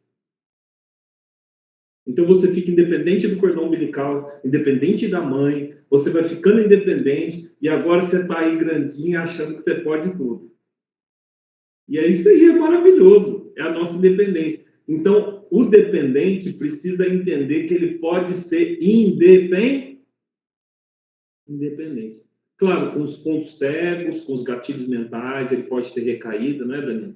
Ele pode ele tem que tomar cuidado com lugares, ele tem que tomar cuidado com pessoas, ele tem que tomar cuidado com ambientes, ele tem que tomar cuidado com os vídeos que ele assiste. Mas ele pode se tornar dependente de novo. Então, a gente precisa passar por esse processo, sabe? O processo, quando ele parece ser solidão, é porque eu ainda não tenho um caso de amor comigo. Porque quando eu tenho um caso de amor comigo, não é solidão, é independência. Gente, eu vou falar de mim, porque é muito interessante quando a pessoa fala dela. O meu casamento é um bom casamento, graças a Deus. Minha esposa é uma boa esposa. Nosso filhinho é maravilhoso. Mas eu vivi, antes de casar com a Camila, eu achava a vida de solteiro muito gostosa. A Priscila casou sabadinho, né? Sabadão. E assim, ela tá muito feliz, casamento, é maravilhoso. E eu sei que é. E ela estava pronta para isso. Mas a vida de solteiro é muito gostoso também. Ela não vai falar que é mais gostoso porque ela tá recém-casada. Então, é cafezinho da manhã, é só love. Caldinho bochecho todo dia. Só love, só love. Mas, e eu não acho que a vida de casado é ruim, não. Mas a vida de solteiro não precisa ser uma coisa ruim, assim. Uma coisa solitária. A vida de solteiro, você pode ir pro cinema, vai pro clube, vai pra academia, fica 3 horas na academia, come um lanche sozinho, encontra com uma amiga, conversa até e ri até da dor no maxilar. Poxa, tem a parte boa, mas aí tem aquele inconsciente coletivo, né? Por que todo mundo casa e eu não? Teve uma fase da minha vida de solteiro que eu falava assim, eu vi um mendigo beijando na boca, eu falo, mendigo tá melhor que eu. Eu tô aqui com dinheiro, mas chupando uma laranja. O cara tá cheio de dinheiro quebrado, beijando na boca. Por quê? A gente cria uma sensação no imaginário de que, poxa, eu tô sozinho, eu tô abandonado. Não, você tá vendo o melhor momento da sua vida, você tá construindo um espaço teu, você tá aprendendo a se amar. Porque se amanhã ou depois alguém falar assim, eu não quero mais você fala, vai doer, mas vamos lá, né? Deus tá aí, vamos voltar para a igreja, voltar para o cinema sozinho, voltar a nadar, viajar para casa da minha tia. É assim, meu filho.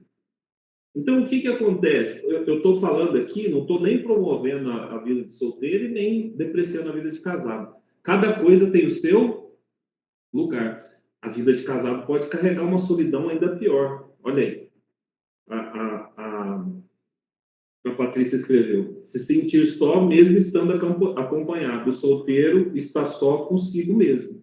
Bom, é aqui mais ou menos o que eu acabei de falar, né? Se você conseguiu passar pela vida de solteiro bem, essa vida de casado, mais sozinho, você vai administrar, né? Mas aí a gente entraria aqui numa outra linha de pensamento, que são as escolhas, que é como que a gente vai lidar com essas questões desafiadoras, mas a gente tem uma beleza aí maravilhosa, que é a cumplicidade, né? A vida de solteiro, ela de certa forma, ela é egoísta. A vida de casado, não. A vida de casado, ela tem que ter cumplicidade. Né? Você foi criado durante 20 anos de um jeito, tem uma pessoa que foi criada 20 anos do outro, ela quer que você seja do jeito dela. E você vai querer que ela seja do seu jeito. Então, o casamento, ele é renúncia, ele tem que ter um acordo do casal para que dê certo. E tomara que ele goste de você mais do que você goste dele. Né? E aí fica mais fácil. Mas se não for assim, minha filha, vai administrando. Muito bem, Miriam, boa noite. Eu vi que você levantou a mão. Pode participar, seja bem-vindo.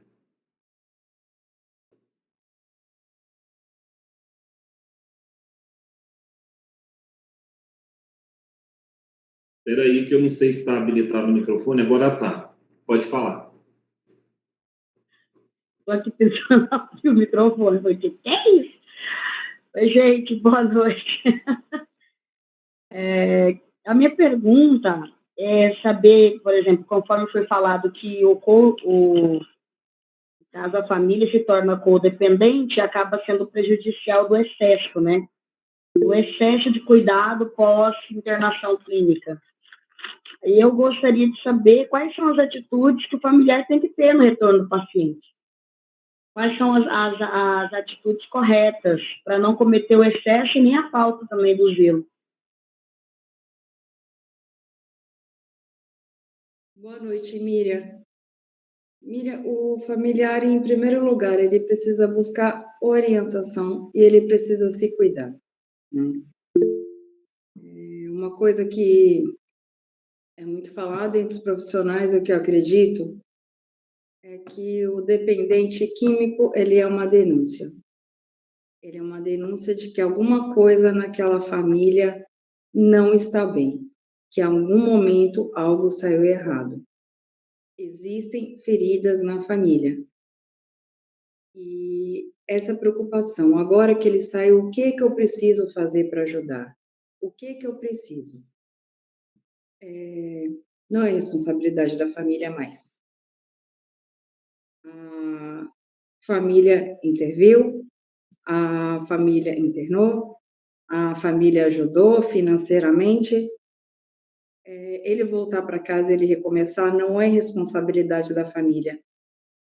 A gente brinca muito em clínica que quando o paciente recebe alta, a gente tem que correr, receber a família antes e impedir o kit recaída de entrar. Porque a pessoa está saindo pelo portão, a família já está ali entregando o celular, o cartão de crédito, o carro novo, especialmente se é a primeira internação. Já está com a viagem programada, filhinho, filhinha, esposo, você sofreu. E não, o professor falou da agenda, né? Da liberdade, dá espaço. Acolhe em casa, mas não vai facilitar. Não vai dar dinheiro. Agenda, se ela chegou até a parte mais crítica da adicção ativa, ela nem sabe mais o que é ter uma agenda. Ela vai precisar descobrir, vai precisar crescer. Responsabilidade do familiar é se cuidar. O familiar foi muito ferido. Ele precisa se cuidar. Ele não tem que controlar, ele não tem que vigiar. Se a pessoa errar de novo, tá errado eu chamar de erro, né?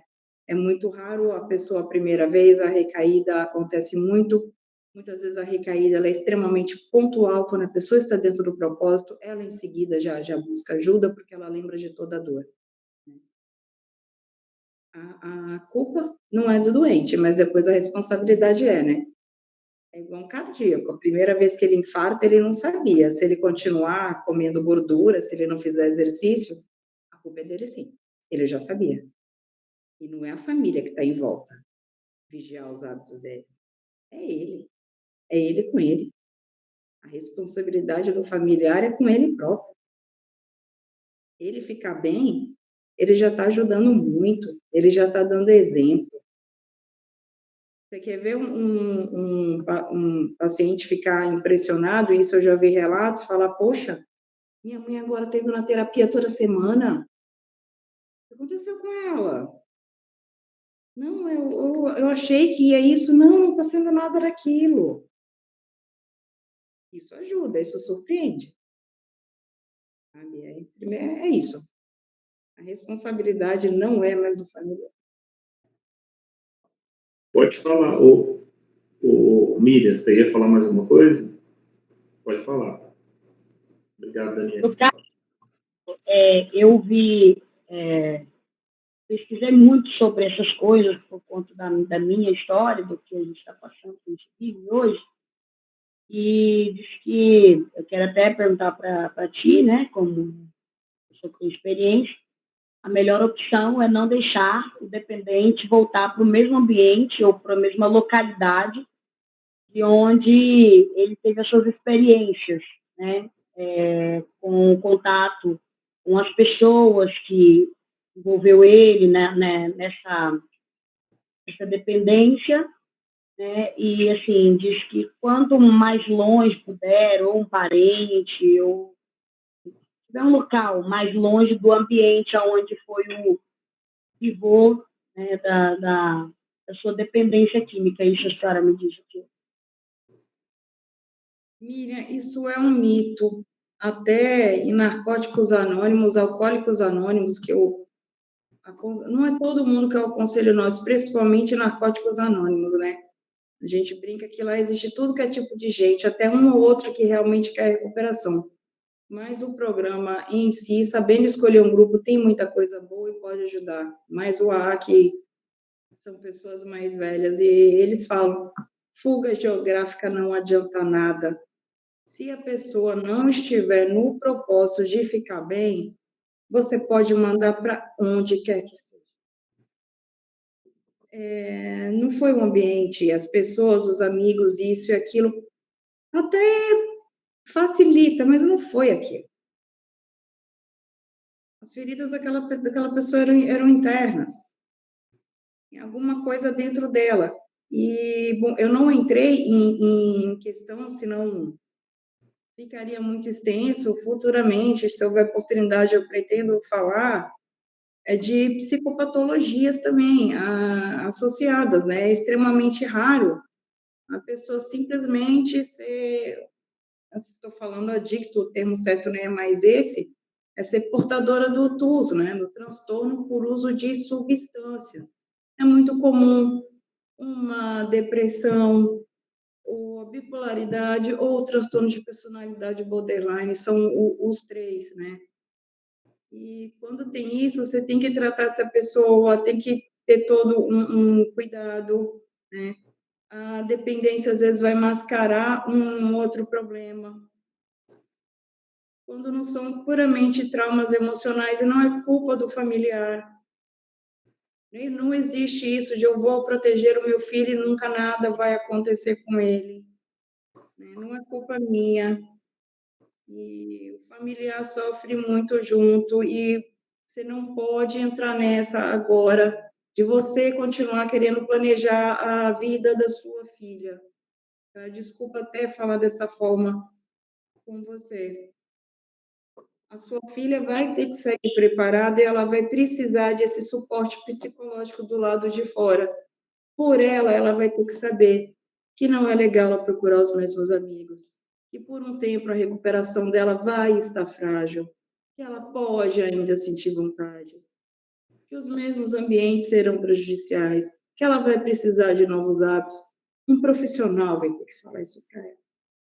Quanto mais a família fala, mais ele se sente pressionado. E justamente se for bem jovem, aí é que vai. Você pegar e colocar na casa de um parente distante, se internamente ela não estiver bem, não vai adiantar nada. Eu já vi histórias da pessoa pegar um avião e ir para outra cidade, porque a substância de preferência não estava à disposição. Naquela semana ali, a pessoa tinha dinheiro e a distância não significa nada para um. Converse com os profissionais que estão cuidando da sua filha. E se cuida. Não adianta levar sua filha para longe. Não adianta. Ô, Miriam, pode falar, e aí depois eu vou fazer umas observações. Se as meninas quiserem falar alguma coisa, já fala, a gente caminha para o encerramento, para a gente não passar muito hoje. Mas pode falar. Nesse caso em si, é um desejo que ela já tinha. Ela já tinha vontade de mudar para a casa da tia dela por causa dos recursos, estudos, né, os desejos que ela tinha de estudar. Isso é bem antes mesmo de acontecer essas coisas. Ela já tinha essa vontade, né? Por ela já teria ido. E a gente perguntou para ela se ela quer ir, né? E ela quer ir. Então, assim, só um adendo, né?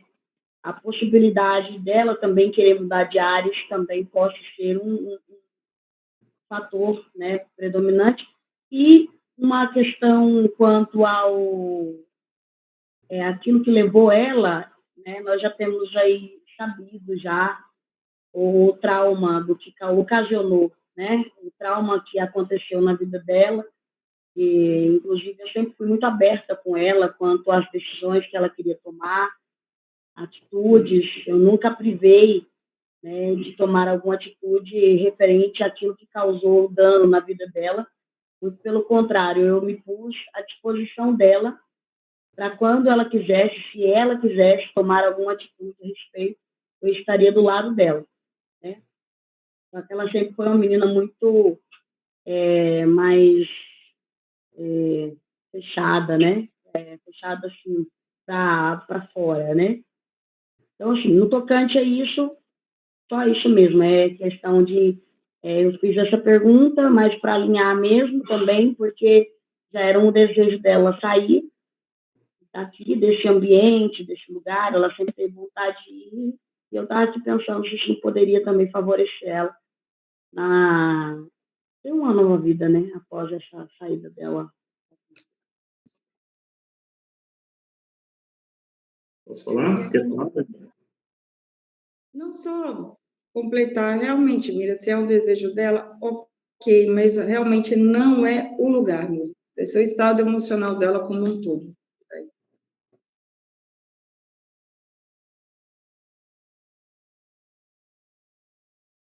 Desculpa, professor, se eu falar, eu te cortei. Não, imagina. Obrigado, viu, Daniele? Foi muito bom essa... A gente tem um caso tão específico. É quase um estudo de caso, né, Priscila? A gente vai ter os estudos de caso aí e tá assim, tá muito bom. Eu só queria, assim, como levar em consideração o tratamento, tá? A gente, enquanto terapeuta, ó, temperamento, vocês já sabem que tem o teste, perfil comportamental, vocês já sabem que tem um teste, porque de repente nós estamos falando de um caso aqui, da Miriam, familiar, e a Daniele, né, aqui nos dando algumas orientações, e nós, enquanto psicanalistas, vocês sabem que tem o teste de temperamento, perfil, paz, e se ela tem alguma, ela já vem com alguma patologia, algum tipo de transtorno. Então, se é borderline, como a Daniele disse, se é bipolar, a pessoa tem picos de euforia, ela tem picos de humor, ela tem picos de impulsividade. Então, isso pode ser controlado aí com remédio, né, com estabilizador de humor, com antidepressivo. Porque a bipolaridade tem uma tendência à depressão, borderline não, mas tem picos de impulsividade. Tem que ser diagnosticado por um médico. Uma outra coisa se tem recursos para mudar, eu acho que é bom. Essa é uma opinião minha, viu, Miriam? E eu gosto muito do real, né? A Daniele, ela já tem esse perfil da clínica, né? Ela já está no meio, é muito real. Não é a mudança geográfica vai mudar, de fato, a mudança é de dentro para fora. Mas eu acho que o ambiente, dependendo do que ela quer fazer, se tem mais recursos e tem condições, não é o que vai mudar, mas eu acho que contribui. E assim, não pode deixar de fazer a coisa principal, fazer da coisa principal a coisa principal. O que é a coisa principal? A terapia. E aqui, Miriam, tem algumas coisas que eu acho interessante, queria deixar para você e para todos também, que eu acho importante pontuar, que eu anotei aqui. Sobre a culpa, sobre o sentimento de pai, de mãe, sobre o sentimento da pessoa, eu escutei uma pessoa falar para um pai o seguinte, falou, pai, quando o senhor foi casar e foi escolher sua profissão, quem escolheu foi o senhor, não a sua mãe. Por que a mim o senhor quer escolher? Então, assim, aceitar a escolha do outro é um desafio, mas é importante também para você não se culpar. Porque, assim, é uma escolha dela, é a vida dela, é o CPF dela, é o DNA dela, é o futuro dela. Então, assim, eu faço o que eu posso pelo outro, mas eu não tenho... Aqui vai um item muito importante, hein? Vocês precisam anotar para tudo na vida. O fetiche do controle. A gente pensa que a gente tem o controle, como da televisão, que a gente muda de canal, mas não tem. Não tem. Quem tem filho pequeno aqui, menor de 18, né? Alguém tem? Gente, a gente acha que a gente tem o controle sobre eles. Tem? É um fetiche se você tem. Não tem. Você, mamãe, que está aqui, você vai ver quando ele beijar na boca. Ou ela se apaixonar, ela resolver estudar. A mãe, eu te amo, mas assim, eu venho te ver final de semana. Ela vai fazer a faculdade, ele vai casar. Então, assim, a gente precisa começar a trabalhar essas experiências, tá? A gente precisa começar a trabalhar isso. Então, a gente não tem controle, lidar com as escolhas dele, lidar com o sentimento de culpa. Você não é culpada, amiga. Aí você falou, eu tô aqui me colocando à disposição, você diz, nós somos apoio, ela quer ir para lá, mas ela tem consciência que existe um tambor de amor, né, disponível, né, de acolhimento. Outra coisa, o ideal versus o real. Você pensa, o ideal para minha filha, o ideal para o meu filho, e aí a gente faz um desenho. É isso que arrebenta a gente, né? Porque eles fazem as escolhas deles, eles têm as fugas deles, né? E eles vão se encontrar, amor, descoberta, eu vi a Daniele falando sobre descoberta, eu até anotei aqui, descoberta e redescoberta. Talvez essa pessoa vai viver uma redescoberta, e você também.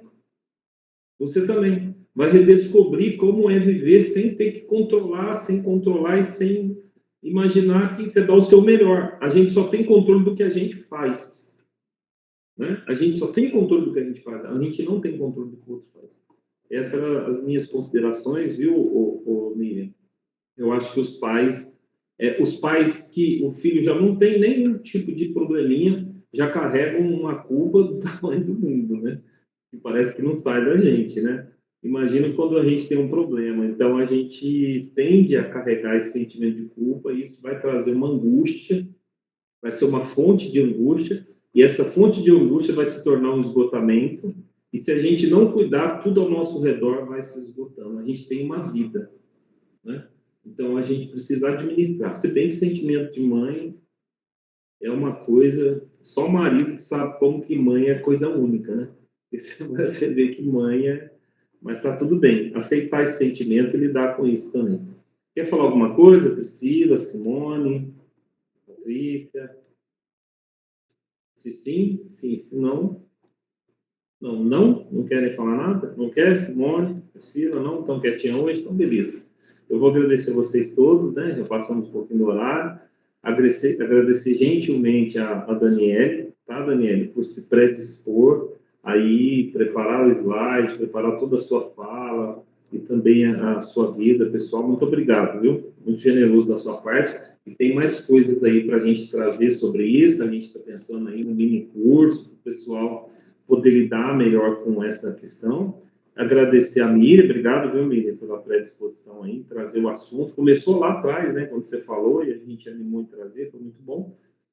Agradecer os convidados, o pessoal que está aqui hoje a primeira vez, e agradecer você, né, que está aí de novo, que não larga o remo, né, Deus te abençoe muito, enche a sua agenda esse ano, a gente tem um monte de projeto aí, daqui a pouco começa a pipocar um monte de coisa. A Daiane disse, meu pai era dependente, infelizmente não posso falar agora. Em outro momento falo, vai ser importante, Daiane vai ser bem-vinda aqui, a gente é um ambiente acolhedor. Eu estou muito feliz de ver estou vendo a Anne aqui, que chegou, a Lucimar, obrigado, Daiane. Sim, quem sabe em outro momento, Rosângela. E também agradecer a Mariana, seja bem-vinda, viu, Mariana? Eu não sei de quem você foi convidada, ou se foi algum banner. Quem te convidou pode escrever aí, se não, de qualquer forma, seja bem-vindo, muito bom te ver aqui. E a Damares também, sejam bem-vindas, as portas estão abertas. E, gente, quinta-feira tem uma reprise, sábado acho que não tem PTC, vai ser no outro, nos vemos na terça, se esforça aí para poder participar, quem sabe aí uma quinta ou outra a gente volta. A convidada da Daniele, olha que legal, muito bom mesmo. E eu espero que, de alguma forma, essa sessão te motive a ser cada vez mais independente, tá? Você pode, se você não estabeleça aí um caso de amor com você. Não é só questão da dependência química, é uma questão de equilíbrio emocional. Que Deus te ajude aí a conseguir equilibrar. Porque a vida, ela é cíclica, ela é cheia de estações, é uma montanha-russa às vezes, às vezes ela gira, você está em cima, às vezes você está embaixo. Essa fala da Simone aí, maravilhosa, vou até terminar com ela, né? Ela diz que o dependente químico é como uma lagarta, todos estranham, mas quando se convertem e tornam borboleta, todos querem conhecer sua glória, né? A sua metamorfose. Eu diria que isso serve para todos nós, né, gente? Às vezes tem processo que a gente passa que a gente nem rastejar não consegue mais, a gente fica parado num casulo. Mas o outro ciclo, a próxima fase é uma fase onde a borboleta voa. E você vê que borboleta você não vê em qualquer lugar, né? Você não tem muito acesso a ela. Depois que ela voa, ela brilha, ela voa alto, e é isso que eu quero deixar para vocês. A A Daiane, depois que chorou muito no final em lembrar tudo que passamos, hoje meu pai já morreu. É isso aí, ressignifica, né, essas lembranças, guarda aí o que você conseguiu, as lições que você tirou disso e a pessoa que você tem se tornado, viu, Daiane? Esse é o maior legado. Nós não nos tornamos o sofrimento, é o que a gente faz com aquilo que nos aconteceu, né, que faz a vida valer a pena. É um legado que você deixa, né, e isso faz parte da sua história, aceita, acolhe e faz terapia. Tem as meninas aí e a gente está à disposição. Depois que demorou para entrar, tendo que estar com problema sério de dependência também, olha aí. E depois você assiste, viu, Anne? A sessão é gravada e você estava conversando com ele. Muito bem, essa sessão vai te ajudar muito, tá? Para trabalhar isso. Beleza, gente? Tudo certo? Então, eu desejo uma boa noite. Deus abençoe toda a sua semana. E eu fico à disposição de vocês aí no WhatsApp, as meninas também. O que eu puder ajudar, eu vou estar à disposição. Faz um tchauzinho aí. Fica com um abraço carinhoso aí, que Deus te abençoe. Foi bom ver todos vocês. Parabéns a Priscilinha, casadinha de nova aí, tá curtindo a semana, adoidado. Deus te abençoe, viu? Nessa nova jornada. Muito bom te ver por aqui. Acabou de casar e já está na sessão, então... né? Deixa um abraço no Israel, tá? Um abraço querido nele. Fala para ele que em breve eu vou dar esse abraço pessoalmente nele. Tá bom? Tchau, gente. Até mais.